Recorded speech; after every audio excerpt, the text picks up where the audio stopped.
مولانا فضل الرحمان کے شاگرد ہیں، اور افغان طالبان سے پاکستانی ریاست نے جب بھی کوئی بات کرنی ہوتی ہے یا ان کو راغب کرنا ہوتا ہے تو مولانا فضل الرحمان کا باقاعدہ ایک یعنی ایسٹ ہے مولانا فضل الرحمان پاکستانی اسٹیٹ کا، کہ مولانا فضل الرحمان سے کہا جاتا ہے کہ افغان طالبان میں اپنا اثر و رسوخ استعمال کریں۔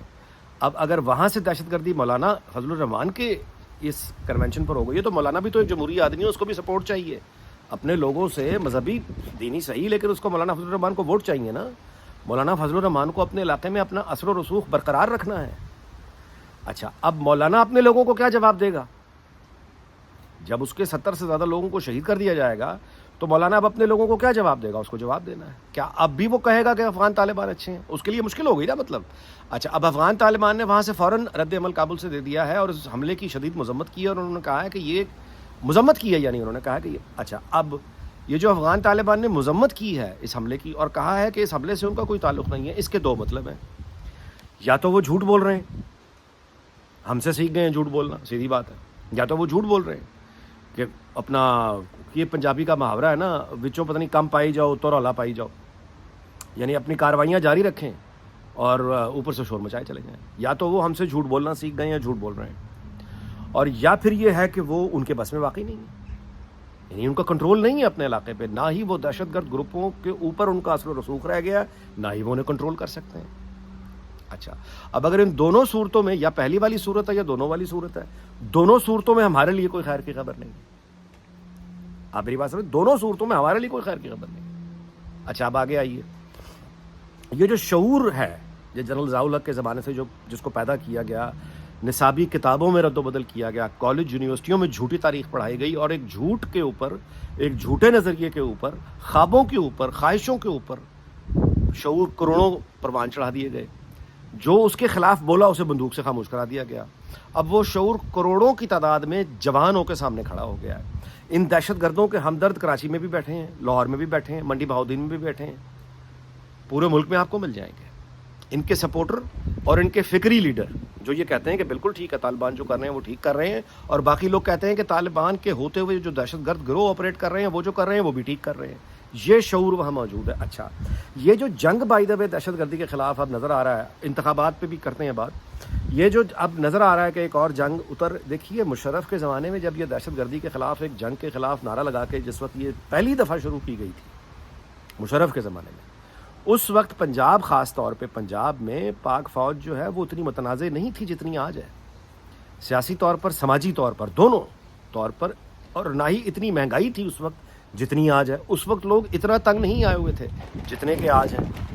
تو اس وقت فوج کو اگر اس باقاعدہ جنگ میں اترنا پڑتا ہے آگے تو یہ بہت پیچیدہ عمل ہوگا۔ میں آپ سے گزارش کروں، میں پہلے بھی یہ کر چکا ہوں کہ فوج جب کسی سے لڑتی ہے تو اس کو اپنی قوم کی انڈسپیوٹڈ، مطلب ہے انکنڈیشنل سپورٹ کی ضرورت ہوتی ہے، یعنی قوم ایسے فوج کے ساتھ کھڑی ہے، پھر فوج جنگ لڑتی ہے۔ فوج وہاں جنگ لڑ رہی ہے اور پیچھے سے اس کی کمر میں چھرا گھونپنے کے لیے لوگ لاہور میں بیٹھے ہیں، کراچی میں بیٹھے ہیں، پورے ملک میں بیٹھے ہیں، تو پھر فوج کوئی جادو تو نہیں ہوتا کہ پیچھے کمر میں بھی چھرے پڑ رہے ہیں اور آگے بھی لڑ رہی ہے۔ یہ کمر میں چھرے مارنے والے کون ہیں؟ جتنے دین فروش ہیں، جتنے مذہب فروش ہیں، یہ ٹی وی چینل پہ بیٹھے ہیں، یہ اخباروں پر ان کا قبضہ ہے، یہ وہ رائے بناتے ہیں، اور اس پر جو ہے وہ ابھی تک کوئی کنٹرول ویزیبل موجود نہیں ہے سامنے۔ جتنی سختی اس وقت پاکستان میں دکھائی دے رہی ہے یہ سیاسی کارکنوں پر ہو رہی ہے، ان لوگوں پر تو کسی طرح کی کوئی ابھی تک کوئی آپریشن، اچھا پھر کتنے آپریشن آپ کریں گے؟ ماضی میں جو ہوئے ہیں ان کا کیا نتیجہ نکلا ہے؟ تو ان تمام، اچھا ان حالات میں جو یہ جمعیت علماء اسلام کے کنونشن پہ حملہ ہو گیا ہے، کون پیپلز پارٹی کے ساتھ بے نظیر بھٹو پہلے، وہ معاملہ ہمارے سامنے ہے۔ نون لیگ کے لوگوں پر 2013 اور 2018 کے انتخابات میں جو حملے ہیں وہ بھی سب کے سامنے ہیں۔ اے این پی کے ساتھ جو کچھ ہوا ہے وہ بھی سب کے سامنے ہے۔ تو اب الیکشن کمپین میں آپ جانے کی تیاری کر رہے ہیں تو پھر اس کے بعد یعنی سوال پیدا ہو گئے نا بہت بڑے، کس طرح کمپین ہوگی؟ اس دہشت گردی کے ساتھ پھر کیا ہوگا؟ کیا اس دہشت گردی کو جواز بنا کے انتخابات کو آگے کیا جا سکتا ہے؟ اگر انتخابات اگر آگے ہو جائیں بالفرض محال تو کیا اس سے یہ جنگ جیتی جا سکتی؟ یہ بہت پیچیدہ سوالات ہیں، بہت پیچیدہ سوالات ہیں، اور میں آپ سے یہ گزارش کروں کہ اس کا حل کوئی ایسا نہیں ہے جو آپ بٹن دبا کے سوئچ آن آف کر رہے ہیں۔